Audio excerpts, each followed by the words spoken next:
இந்த ஒரு வீடியோவில் ஒரு பொண்ணு ஒரு பையனும் லவ் பண்ணி கல்யாணம் பண்ணிக்கிறாங்க. ஃபர்ஸ்ட் நைட் அன்னைக்கு அவங்க வீட்டுக்கார் குழந்தை பிளான் என்னன்னு கேட்டதுக்கு சொல்லுங்க அப்படின்ட்டு கேட்குறான். அப்படி கேட்கும்போது அவனும் நம்மளுக்கும் நிறைய கடை இருக்குது, அந்த கடனெல்லாம் முடிச்சு அதுக்கப்புறம் குழந்தை பெற்றுக்கலாம் அப்படின்ட்டு சொல்கிறான். சரி அவளும் ஒரு 6 மாதத்துக்கு இந்த குழந்தை பிளான்லாம் நம்மளுக்கு தேவையில்லைன்னு சொல்லிட்டு படுத்து தூங்கிடுறாங்க. இப்படி நாட்களும் போக ஒரு வருஷத்துக்கு அவங்களுக்கு குழந்தை இல்லாமல் போயிடுது. அவங்க மாமியார் 1 வருஷம் ஆயிடுச்சு, இதுக்கப்புறம் குழந்தை பெற்கிற வழியை பாருங்கன்னு சொல்கிறாங்க. அப்புறம் அவளும் தண்ணி எடுத்து போய் கொடுக்கும்போது குழந்தை பெற்றுக்கவே உன்னால் முடியல, நீ கொடுக்குற தண்ணியை நான் ஏன் குடிக்கணும் அப்படின்னு சொல்லிட்டு போயிடுறாங்க. அவளும் நீங்கள் பண்ணுறதே சரியில்லை, குழந்தை நிற்கலன்னா நான் என்ன பண்ணுவேன் அப்படின்னதுக்கு உன்னால தான் நிற்கல, நீ தான் சரியா எல்லாமே பண்ணணும், நீ பண்ணாதானே நிற்கும் அப்படின்ட்டு சொல்கிறாங்க. அவங்க கணவர் வந்தது சொல்லி ரொம்பவும் ஃபீல் பண்ணுறான். அவரும் சரி நீ ரொம்ப ஃபீல் பண்ணாத, வீடு நம்ம நாளைக்கு ஹாஸ்பிட்டலுக்கு போகலாம், ஹாஸ்பிட்டலுக்கு போய் செக்அப் பண்ணி என்ன ப்ராப்ளம்னு பார்க்கலாம் அப்படின்னு சொல்கிறாங்க. போய் பார்த்துட்டு வந்து எந்த ப்ராப்ளமும் இல்லைன்னு அவங்க அம்மா கிட்டேயும் சொல்கிறாங்க. சொன்னது அவங்க அம்மாவும் ரிப்போர்ட்லாம் செக் பண்ணிவிட்டு எந்த ப்ராப்ளமும் இல்லை, அப்புறம் எதுக்கு உங்களுக்கு குழந்தை நிற்கல அப்படின்ட்டு கேட்குறாங்க. நெக்ஸ்ட் டே அவனும் ஆஃபீஸ்க்கு போகிறான். ஆஃபீஸ்க்கு போகும்போது ஏன்டா சோகமாகவே இருக்கா அப்படின்ட்டு அவங்க ஃப்ரெண்டு கேட்கும்போது நடந்த எல்லாத்தையும் சொல்கிறான்.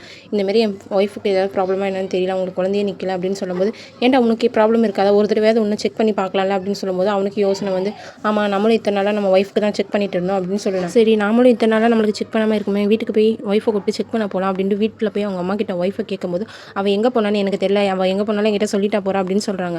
அப்புறம் அவங்க ஒய்ஃபும் ஃபோனில் மெசேஜில் நான் மொட்டை மாடியில் இருக்கவா அப்படின்ட்டு சொல்கிறான். வந்ததும் அவளும் நீ ஏன் இங்கே இருக்க அப்படின்னு கேட்கும்போது இன்னைக்கு உங்கள் அம்மா என்ன பண்ணாங்கன்னு தெரியுமா அப்படின்ட்டு கேட்குறான். என்ன பண்ணாங்க அவனும் கேட்கும்போது உங்கள் அம்மா நான் பட்டாமதியாக இருக்கும்போது என்னை கூப்பிட்டு உனக்காக ஒரு பொண்ணை பார்க்க சொல்கிறாங்க, இந்த பொண்ணு அழகாக இருக்குன்னு என்கிட்டயே கேட்குறாங்க. அப்போ நானும் கேட்டதுக்கு நீயும் குழந்தை பெற்று தர மாட்டேன், நீ எனக்கு தேவையில்லை அப்படின்னு சொல்கிறாங்க. நானும் ரொம்பவும் அவங்கக்கிட்ட கத்திட்டு நான் பட்டு மொட்டை மாடிக்கு வந்துட்டேன் அப்படின்ட்டு சொல்கிறேன்.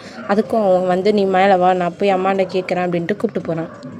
அவங்க அம்மா கிட்ட போய் நீ ஏமா இப்படிலாம் அவகிட்ட பேசுகிறா அப்படின்னு சொல்லிட்டு சண்டை போட்டு இருக்கும்போதே அவளுக்கு திடீர்னு வாந்தி வந்துடுது. வாந்தி வந்துட்டு போய் வாந்தி எடுக்கிறா. வாந்தி வந்ததும் அப்புறம் நாள் கணக்கு பண்ணி எனக்கு 10 நாள் தள்ளி போயிருக்கு, நான் மாசமாக இருக்கேன் அப்படின்ட்டு அவங்க வீட்டுக்காரர்கிட்ட சொல்கிறா. அவனும் கட்டிப்பிடிச்சி ரொம்பவும் சந்தோஷமாயிடுறான். அவங்க மாமியாரும் மனசு மாறி இத்தனை நாளாக குழந்தை இல்லைன்னா நான் உன்னை இப்படி பேசியிருந்தேன், இதுக்கப்புறம் நான் இப்படி பேச மாட்டேன், நீ தான் எங்கள் வீட்டு மகாராணி, இதுக்கப்புறம் உன்னை நான் ராணி போல் பார்த்து